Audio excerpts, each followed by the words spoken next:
Welcome to WispHollow Tales. Take a seat, settle in, and let me tell you a story. You ever get that feeling that something's just off? Like you can't quite put your finger on it, but you know something's wrong? That's how it started with my neighbor.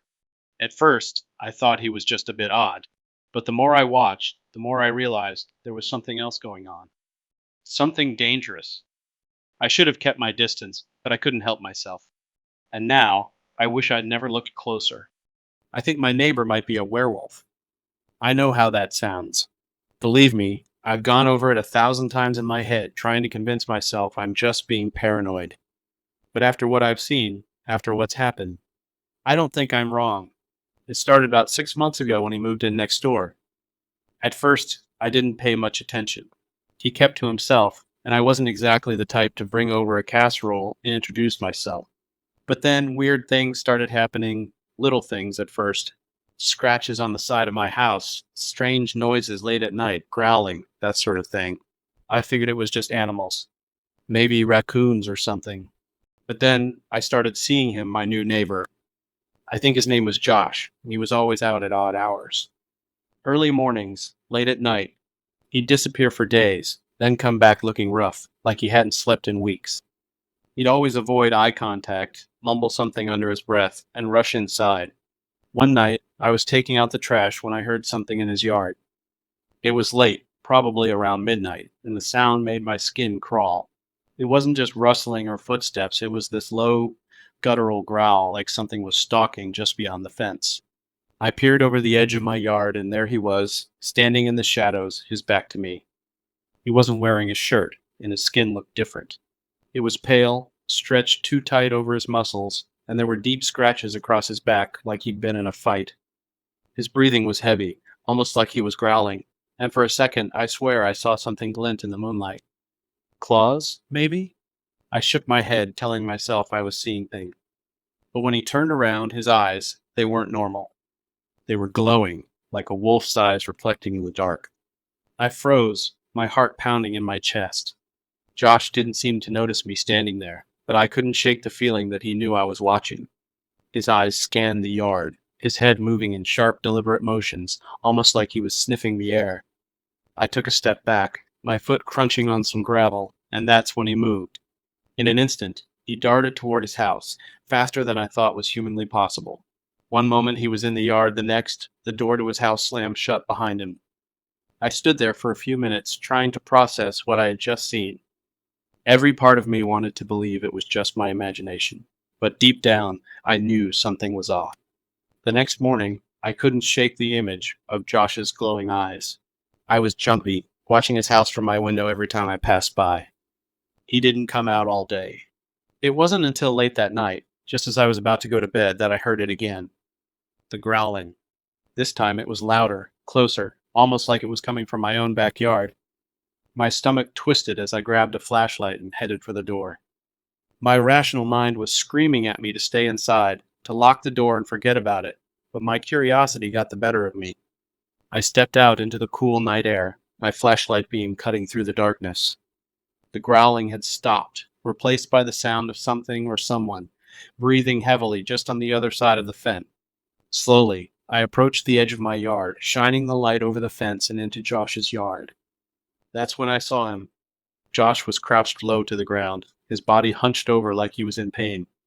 His skin was slick with sweat, and his muscles were straining, like something was pushing from inside, trying to get out. His hands, no, his claws, dug into the dirt as he let out a low, rumbling growl that sent a chill down my spine. I stumbled back, my flashlight dropping to the ground, and that's when his head snapped up. His eyes locked onto mine, glowing brighter than before, and for a split second, I thought he was going to jump the fence. For a moment, time seemed to stand still. Josh's eyes were locked on mine, glowing with an unnatural intensity, and I felt paralyzed, like a rabbit caught in the gaze of a predator. His body tensed, muscles rippling beneath his skin, and I could see the struggle. Something was happening to him, something he couldn't control. Then, as suddenly as it began, he bolted. Not toward me, but deeper into his yard, disappearing into the dense shadows near the tree line. The air felt heavy in his absence, as if the darkness itself had shifted with his movement. I stood there, shaking, trying to make sense of what I had just seen. Was Josh really changing? I picked up the flashlight, my hands trembling, and shone it toward the spot where he had vanished. The beam flickered weakly in the night, barely piercing through the thick shadows. A part of me wanted to follow, to see where he had gone, but the other part, the smarter part, screamed at me to go inside and lock the doors. I turned, stumbling back toward my house when I heard it again. The howl. It echoed through the night, low and mournful, but also angry. I froze, heart pounding, and listened. Another howl followed, closer this time, like something or someone was hunting. I rushed inside, locking the door behind me and pulling the curtains shut. My mind raced as I tried to make sense of everything. Josh couldn't be a werewolf, could he? It was ridiculous, but the glowing eyes, the claws, the growl, it all pointed to something far beyond human. I spent the rest of the night sitting by the window, my eyes darting between the clock and the edge of the yard, waiting for any sign of movement. But nothing came. The night passed slowly, and by the time the sun started to rise, I had convinced myself it was all in my head. Sleep deprivation, stress, anything but the obvious. But that morning, when I stepped outside, I found something that changed everything. Deep claw marks raked across the side of my house, fresh and jagged like something had been there. Something with sharp, dangerous claws. My stomach dropped as I stared at the marks. They were unmistakable, long, deep gouges that ran across the siding of my house, as if something had tried to tear its way in. The jagged lines were fresh, the paint splintered and peeled around the edges. There was no denying it now. Whatever was happening with Josh wasn't just my imagination. I backed away slowly, my eyes scanning the yard, half expecting to see something lurking in the shadows. But everything was still, almost too still, like the calm after a storm. I glanced over at Josh's house, but the curtains were drawn, and there was no sign of life. I debated whether to confront him, but what would I even say? Hey, are you a werewolf? That sounded ridiculous even in my head. I needed more information, something concrete, before I could make a move. So instead, I did what any rational person would do. I started researching. I spent hours online, diving into folklore, werewolf legends, and anything that might explain what was going on. Most of it seemed like nonsense, but there were a few things that caught my attention. The idea of transformations triggered by the full moon, strange behavior around silver, heightened senses, and, of course, the violent. That night, I stayed up again, watching, waiting. The moon was full, casting an eerie glow over the neighborhood, and once again, I heard the growling. Only this time, it wasn't coming from Josh's yard. It was closer, much closer. My heart raced as I grabbed the flashlight and moved toward the back door, but I hesitated. Was I really going to do this again? Was I really going to walk out there knowing what might be waiting for me? I took a deep breath and slowly opened the door. The night air was cool, almost refreshing, but there was an undercurrent of something darker, like the calm before a storm. I stepped outside, shining the flashlight around the yard. That's when I saw him. Josh was standing at the edge of my yard, his back to me, his body trembling like he was holding something back. His skin was pale, glistening in the moonlight, and his hands were gripping his arms, his fingers curling like claws. He was struggling, trying to keep control. Josh, I called, my voice barely a whisper. He turned slowly, his eyes glowing again, brighter than before. His face was contorted, a mix of pain and anger, and for a moment, I saw something human in him. But then the growl came, low and guttural, and the human side faded away. I didn't move. I couldn't. Josh, or whatever he had become, took a step toward me, his body twitching with every movement. His mouth curled into a snarl, his teeth sharp and gleaming in the moonlight. Get away, he growled, the words barely recognizable through the beastly tone. I can't control it, he snarled. I took a step back, fear gripping me. He was transforming right in front of me, and I was too close. My mind screamed at me to run, but my legs wouldn't move.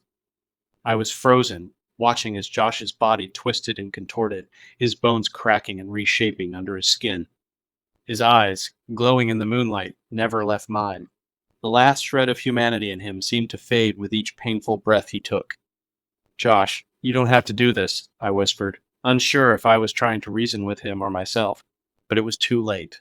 His growl deepened, more animal than man now, and his claws, no longer just hands, flexed, ready to strike. In that moment, instinct kicked in. I backed away, stumbling over the uneven ground, heart pounding in my chest as I turned and ran. I didn't stop until I was inside, slamming the door shut and locking it, even though I knew it wouldn't hold him if he really wanted to come through. I stood there, breathing heavily, listening for any sign of him. The growling stopped, and the silence that followed was almost worse. I peered out the window, but he was gone. Just like that. The next morning, I expected to see more claw marks, maybe worse, but everything was normal. Almost too normal. It was like nothing had happened. Josh's house was quiet, and there were no signs of the beast I had seen the night before. A few days passed, and I didn't see him again. Then, one morning, I noticed the moving van. Josh was gone, just like that. No goodbye, no explanation. I could only assume he had finally lost the battle with whatever had been living inside him. Maybe he thought moving somewhere new would help.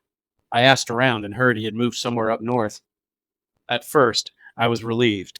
No more strange noises, no more glowing eyes watching me from across the yard. Life went back to normal. Or at least it did until I saw the news. It was a small report, tucked away in the corner of the local paper. A group of hikers had gone missing in the mountains, not far from where Josh had supposedly moved. There were strange circumstances surrounding their disappearance: shredded tents, deep claw marks on the trees, and no trace of the hikers. The authorities didn't have any leads, but I knew. I knew exactly what, or who, was responsible. I sat there, staring at the article, my hands shaking. The thing that Josh had become hadn't gone away. It had just moved on, waiting for its next hunt. I should have warned someone. I should have told the police what I had seen. But who would believe me? A man who turned into a monster. No, they'd think I was crazy. So I said nothing. But every time I see another missing person report from that area, I can't help but wonder if it's him. Still out there.